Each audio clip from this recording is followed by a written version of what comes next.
जय श्री कृष्ण। जय श्री कृष्णा। कैसे हो वर्षित जी? मैं बढ़िया हूँ, आप कैसे हो? बस बढ़िया है। तो मैं आपको भगवत गीता के बारे में कुछ पूछना चाहता हूँ कि आप जी हाँ, मुझे जरूर। इसके बारे में कुछ एक्सप्लेन करोगे कि किस हिसाब से इसका संदर्भ और व्याख्या की जा सकती है और उसमें क्या क्या अपने को सुनने को मिलता है और उससे क्या ज्ञान की प्राप्ति होती है, उसके बारे में मेरे को कुछ जानकारी दीजिए। जी हाँ, पहले मैं भगवत गीता के बारे में बता दूं आपको कि ये जो भगवत गीता है, इसको सर्वप्रथम भगवान सूर्य नारायण, जो विवस्वान नाम से जाने जाते हैं, हम्म, उनको भगवान नारायण ने सुनाया था।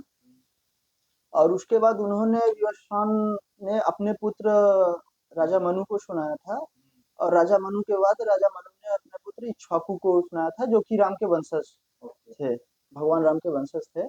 और उसके बाद इक्ष्वाकु के बाद स्वयं भगवान श्री कृष्ण ने अर्जुन को गीता का उपदेश दिया, महाभारत के युद्ध के बीच में। ठीक है। और गीता जो है हमारा, गीता वेदों का सार है। सीधी सीधी भाषा में बोला जाए तो गीता हमारा जो है वेदों का सार है। ओके। वेद और उपनिषद, जो 108 उपनिषद है, हमारे 4 वेद हैं। और ये चारों वेदों में मनुष्य को किस प्रकार से जीवन जीना चाहिए, मनुष्य को क्या क्या कार्य करने चाहिए, क्या क्या नहीं कार्य करने चाहिए, वेदों में बताया गया है। और हर एक मनुष्य को उसी तरीके से जीना चाहिए। और उसी का एक निम्नतम रूप क्या था, पहले सतयुग था, तो सतयुग में लोग ये सब चीजें आराम से कर लेते थे, क्योंकि उनका उम्र बहुत लंबा होता था। फिर उसके बाद त्रेता आया। त्रेता में भी लोगों का उम्र कलयुग के मुकाबले बहुत ज्यादा था। फिर द्वापर आया, द्वापर तक सीमित था ये सब चीजें। लेकिन द्वापर के बाद कलयुग में उम्र छोटा हो गया लोगों का। 60 से 100 साल, 200 साल मैक्सिमम, मैक्सिमम 100 150 साल तक ही लोग जी सकते हैं। तो इसके लिए इतना लोगों के पास टाइम नहीं मिलेगा कि लोग वेदों का अध्ययन कर सके। वेद को अध्ययन करने के लिए शुरू से ही गुरुकुल शिक्षा पद्धति के थ्रू आप जा सकते हैं। गुरुकुल शिक्षा पद्धति के थ्रू कम से कम 12 वर्ष तक वेद का अध्ययन करना होता है। यदि आप ठीक ठाक पढ़ने में हैं, तब 12 वर्ष तक में आप वेदों को समझ सकते हैं, पढ़ सकते हैं। फिर वेदों का अध्ययन करने के बाद वेदों में जो कर्म निहित है, जिस प्रकार से आप कर्म करिए, उस कर्म पे यदि आप चलते हैं, तब जाके आपको जो फल गीता पढ़ने पे या गीता का उपदेश सुनने पे मिलता है, वही फल आपको वेदों में मिलता है। ठीक है। और जैसे भगवत गीता अपन पढ़ते हैं या सुनते हैं, कंटिन्यू सुनते हैं, तो उसमें अपने जीवन में क्या फेर बदलाव आते हैं, उसके बारे में कुछ बताओ आप। जी हाँ, जरूर बोलना चाहूंगा मैं। भागवत गीता पढ़ने से पहले और पढ़ने के बाद, ठीक है, आप देखेंगे कि जो आपके अंदर की निगेटिविटी होगी, हाँ। निगेटिविटी होगी, धीरे धीरे खत्म होती जाएगी। आपको एक पॉजिटिव माहौल मिलना शुरू हो जाएगा। हाँ। ठीक है। और आप किसी दैविक शक्ति से, आपको ऐसा महसूस होगा कि आप किसी दैविक शक्ति से जुड़ रहे हैं। और इसके साथ साथ यदि आपकी दिनचर्या बहुत सही रहेगी, आप प्रातः 4 बजे उठ के स्नान ध्यान करके फिर यदि आप भगवत गीता का पाठ करते हैं, और उसके बाद सुबह आप 9 से 10 बजे के बीच में भोजन करके फिर शाम को भी संध्या वंदन करते हैं, शाम को भी गीता का पाठ करते हैं, तो फिर आपको ये सब चीजें जल्दी महसूस हो सकती हैं। ठीक है, मतलब जो आपका दिनचर्या है, आपको दिनचर्या बदलना पड़ेगा इसके लिए। तो ये सबसे उसका बड़ी चीज है। भगवत गीता को पढ़ना और सुनने का कोई टाइम, कोई फिक्स रहता है या किस कोई भी टाइम में अपन पढ़ सकते हैं, सुन सकते हैं? नहीं, आप पढ़ने को तो किसी भी टाइम में पढ़ सकते हो, सुन सकते हो, लेकिन आपको ये नियत करना होगा कि ये एक, देखिए, बहुत ही भगवान का उवाच है, मतलब भगवान के द्वारा कहा गया वाणी है। उसको किताब में लिखा गया ऋषि वेदव्यास द्वारा।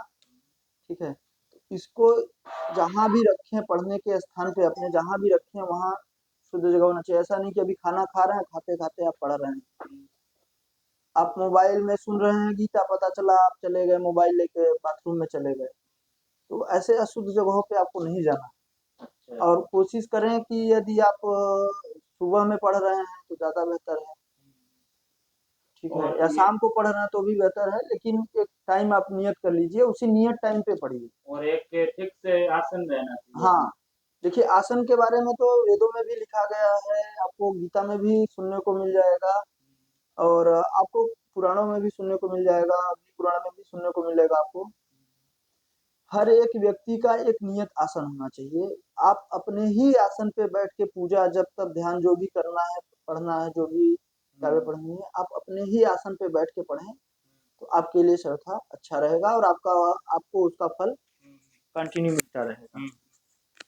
हाँ हाँ। और उठने से पहले यदि आप आसन पर से उठ रहे हैं अपने पूजा पाठ करने के बाद, तो उसमें ओम इंद्राय नमः कह के तब उठना है आपको, जल अंजलि से चढ़ा के उठना है। नहीं तो आपका जो फल है वो इंद्र को मिल जाता है। अच्छा अच्छा। पूजा पाठ का जो फल है वो इंद्र को मिल जाता है। अच्छा, और ये अपना जो दिव्य ज्योति बोलते हैं उससे कैसे क्या मतलब भगवत गीता से कुछ रिलेशन है? कैसे क्या मतलब दिव्य ज्योति जो आदमी को एक ज्ञान होता है कि आदमी सामने वाले को देख के पढ़ सकता है कि इसके मन में क्या चल रहा है ये ये। दिव्य दृष्टि के बारे में हाँ आप कहना चाहते हैं? यस नहीं, यस। देखिए, आज के इस कलयुग में दिव्य दृष्टि बहुत ही मुश्किल चीज है। हम्म पहले के लोग इतना ज्यादा पूजा पाठ करते थे, ध्यान करते थे, इतने बड़े बड़े ऋषि हुआ करते थे, तब तो उनको जल्दी मिलता ही नहीं था दिव्य दृष्टि। तो आजकल के लोगों को दिव्य दृष्टि मिलना बहुत मुश्किल है। लेकिन ये है कि यदि आप लगातार पूजा पाठ, अच्छे सत्कर्म कर रहे हैं, सत्य बोल रहे हैं हमेशा, यदि आप सत्य बोल रहे हैं, तो भगवान नारायण का कहना है, ऋग्वेद में उन्होंने सीधा सीधा कहा है, उल्लेख है इस शब्द का, कि जो भी व्यक्ति हमेशा सत्य वचन कहता है, उसका वचन सत्य सिद्ध करने के लिए मैं कुछ भी कर सकता हूँ। मेरे द्वारा उसका वचन सिद्ध, जो भी वो वचन बोलेगा उस वचन को सत्य करना मेरा कार्य है, ऐसा भगवान नारायण ने बोला, अच्छा। यदि वो सत्यवादी है तो। और मेरा एक और इसीलिए आप देखे होंगे कि टीवी में भी देखे होंगे और कहानियों में भी सुने होंगे, हर जगह सुने होंगे कि पहले के जो ऋषि मुनि होते थे वो किसी को भी श्राप दे देते थे, आशीर्वाद दे देते थे, तो वो सत्य हो जाता था। हम्म कुछ भी आशीर्वाद दे देते थे तो वो सत्य हो जाता था। तो इसीलिए पहले ब्राह्मणों की बहुत पूजा होती थी। हम्म और अभी तो सब मिथ्याचारी हो गए हैं, तो हम्म। अभी कोई ऐसा नहीं अच्छा, मेरा एक क्वेश्चन और था आपसे कि जैसे अपन ने ये जो, हाँ तो आपका कर्म के बारे में क्या ख्याल है कि अपन जो कर्म करते हैं तो उसमें फल की इच्छा रखनी चाहिए या नहीं रखनी चाहिए? जैसे कोई भी काम कर रहे हैं अपन, तो वो काम करते रहें पूरे शिद्दत से करेंगे तो उसमें क्या ख्याल है उसका अपने? देखिए, कर्म 3 प्रकार के होते हैं, पहले मैं बताना चाहता हूँ आपको। किंचित कर्म, संचित कर्म और प्रारब्ध। अच्छा। ठीक है? तो आप कोई भी कार्य करेंगे, ठीक है? तो वो उसका फल आपको आज नहीं, कल नहीं, परसों नहीं, कभी न कभी तो मिलना ही है उसका फल आपको। अब ये सोचो कि आप तुरंत कर्म करो और तुरंत फल की इच्छा करने लगो, तो ऐसा नहीं हो सकता, ऐसा पॉसिबल ही नहीं है तुरंत फल मिल जाए। ये सतयुग नहीं चल रहा है, कलयुग चल रहा है। सतयुग में ऐसा होता था कि हाँ, आप कार्य कर रहे हो तो आपको जल्द ही फल मिलता था उसका, क्योंकि वो सत्यवादियों का युग था, हमेशा वहाँ सत्य बोला जाता था, सभी लोग लगभग एक समान थे वहाँ पे। अभी क्या है, सब मिथ्याचारी हैं, अभी भी एक समान है, सब मिथ्याचारी हैं। कोई भी ऐसा व्यक्ति आपको जल्दी नहीं मिलेगा जो सत्य बोलता हो हमेशा। कहीं न कहीं, कभी न कभी तो झूठ बोलते ही हैं लोग। और इसकी वजह से पाप और व्यभिचार इतना ज़्यादा बढ़ गया है कि पूछिए ही मत आप। तो इसकी वजह से आप सोच रहे हैं कि हम कर्म कुछ भी करें और फल मिल जाए। आजकल देखा भी गया है ऐसा कि लोग कुछ भी कर्म करते हैं, सोचते हैं कि उसका फल क्यों नहीं मिल रहा है।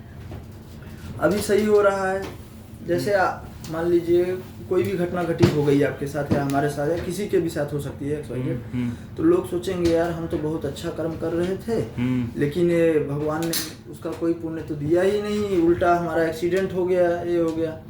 ठीक है? तो ऐसा कुछ भी नहीं है, जैसा आप कर्म करते हैं वैसा आपको फल मिलता है, लेकिन फल जो मिलने में है समय लगता है। इसीलिए बोला गया ना, भगवान के घर में देर है लेकिन अंधेर नहीं है। इसके बारे में कहानी सुनाना चाहता हूँ आपको। हाँ सुनाइए। ठीक है? एक बार क्या है कि नारद जी जो हैं भगवान नारायण के पास गए और भगवान नारायण से उन्होंने बोला कि मैं धरती लोक पे भ्रमण करना चाहता हूँ, जानकारी चाहता हूँ कि वहाँ पे लोग आपका पूजा पाठ कर रहे हैं, नहीं कर रहे हैं, क्या कर रहे हैं। तो बोले ठीक है, जाओ आप। नारायण नारायण जपते हुए नारद जी धरती लोक पे आए। तो धरती लोक पे आते ही उन्होंने एक दृश्य देखा कि एक गाय जो है वो नाले में गिर गई है। ठीक है। और गाय नाले में गिर गई है, सब लोग आ जा रहे हैं, बगल में रास्ता है, रास्ते से सब लोग आ जा रहे हैं, लेकिन कोई उसको उठा नहीं रहा। और उसी समय एक चोर उस रास्ते से गुजरा और उसका पैर जो है गाय के ऊपर पड़ गया। नाले में गिरते गिरते वो गाय के ऊपर पड़ गया। गाय तो और अंदर चली गई, लेकिन वो चोर उधर से निकल के भाग गया। फिर नारद जी देखते हैं कि चोर उधर से निकल के भागा, थोड़ा ही दूर गया होगा तो उसको धन की एक पोटली मिल गई वहां पे, चोर को, उसको धन की प्राप्ति हुई। बड़ा विस्मय हुआ नारद जी को, अरे तो चोर निकाला भी नहीं और इसको इतना मतलब धन प्राप्त हो गया। ठीक है। फिर उधर से एक ब्राह्मण गुजर रहा था, बहुत निर्धन ही ब्राह्मण था, वो बहुत निर्धन ब्राह्मण था, जा रहा था उधर से। तो वृद्ध भी हो चुका था वो ब्राह्मण। उधर से जाते जाते उसने देखा गाय गिरी हुई है, तो अकेला तो निकाल नहीं पाता, फिर भी वो प्रयास करता है अपने तरीके से निकालने की। कई लोगों को बुलाता है, इकट्ठा करने की कोशिश करता है, कुछ लोग आते भी हैं, मदद करते हैं, तो बहुत मुश्किल से 2-3 घंटे में वो गाय को निकालता है बाहर। गाय निकल जाती है, फिर गाय का इलाज उलाज करा के वो गाय को छोड़ देता है, गाय चली जाती है। फिर वो व्यक्ति थोड़ा ही आगे जाता है, उसी नाले में गिर के उसका पैर टूट गया, दोनों पैर टूट गया। ब्राह्मण के दोनों पैर टूट गए। वो बेचारा हॉस्पिटल ले गए लोग उसको, हॉस्पिटल ले गए, वहां पे एडमिट किया तो ये हुआ कि दोनों पैर टूट गए हैं आपके, और आप अभी 3-4 महीने तक चल नहीं सकते। और उसके पास धन भी नहीं था। वो बड़ा चिंतित हो गया कि घर में कमाने वाला मैं अकेला, धन भी नहीं है, क्या करेंगे, कैसे करेंगे। नारद जी ये सब घटना देख रहे थे और ये सब घटनाओं से इतना द्रवित हुए नारद जी, सीधा भगवान के पास पहुंचे। भगवान नारायण के पास जब पहुंचते हैं तो कहते हैं कि हे प्रभु, ये इतना अन्याय क्यों कर रहे हो आप। भगवान को ही दोष देने लगते हैं कि ये आप इतना अन्याय क्यों कर रहे हो। आपने मतलब वो ब्राह्मण जो था, सारा वृत्तांत उन्होंने सुनाया भगवान को कि ऐसा ऐसा घटना मैंने वहां देखा कि चोर जो है वो गाय के ऊपर पैर रख के जाता है तो उसको धन प्राप्त होता है, और जो ब्राह्मण है जो निकालता है उसको तो आपने हाथ पैर तोड़वा दिए। ये किस प्रकार का धर्म है, ये किस प्रकार का धर्म है। और ऐसे ही होता रहा। फिर ये तो ऑलरेडी कलयुग चल रहा है और इस कलयुग में लोग भगवान के ऊपर से विश्वास और उठता जाएगा। तो भगवान बोले देखिए इसमें हमारा कोई दोष नहीं है, सब कर्मों का फल है। ये व्यक्ति जो चोर है, जिसने गाय पे पैर रख के आगे गया, गाय माँ के समान होती है, और उसके गाय पे पैर रखने की वजह से उसका जो पुण्य था, पुण्य खत्म हो गया, और जिसकी वजह से उसको राजयोग था। चोर को उस समय राजयोग था, उस समय जो घड़ी चल रही थी, राजयोग की घड़ी चल रही थी चोर की। यदि वो गाय के ऊपर पैर नहीं रखा होता तो उसको इतना ढेर सारा धन मिलता कि जीवन भर वो चोरी करने का संकल्प छोड़ देता। लेकिन वो गाय के ऊपर पैर रखने की वजह से उसको थोड़ा सा ही धन मिला, उसका पुण्य नष्ट हो गया। और ये ब्राह्मण का जो है, ब्राह्मण का मृत्यु था आज। अच्छा, मृत्यु था, काल उसके सामने खड़ा था, इंतजार कर रहा था। लेकिन ये ब्राह्मण देव जो है गाय को निकालने लगे तो काल को ये हुआ कि इंतजार कर लो भाई, ऐसे नहीं छोड़ सकते। अच्छा। गाय को निकालने के बाद इनको जो पुण्य लाभ हुआ, काल जो है इनकी मृत्यु नहीं कर सका और इनको हाथ पैर तोड़ के ही छोड़ दिया गया। इनका कर्म जो है अच्छा हो गया, पुण्य, इनको पुण्य लाभ तुरंत मिल गया इसका, क्योंकि इन्होंने गाय को निकाला था। तो इसीलिए बोलते हैं जो कर्म आप करोगे उसका फल आपको मिलेगा ही मिलेगा। अच्छा, किसी कर्म का फल तुरंत मिल जाता है, किसी कर्म का फल आपको 10 वर्ष, 20 वर्ष, 30 वर्ष या हो सकता है पूरी जिंदगी बीत जाए, अगले जन्म में मिले, ऐसा भी होता है। अच्छा। नहीं तो ऐसा देखा होगा आपने कभी कभी कि कुछ बच्चे पैदा होते हैं तो पैदा होते ही लूले लंगड़े पैदा होते हैं, या तो कुछ ऐसा उनके साथ मतलब शरीर में कुछ प्रॉब्लम होती है ऐसा, तो वो सब का पूर्व जन्म का कर्म होता है, इसकी वजह से ऐसा होता है।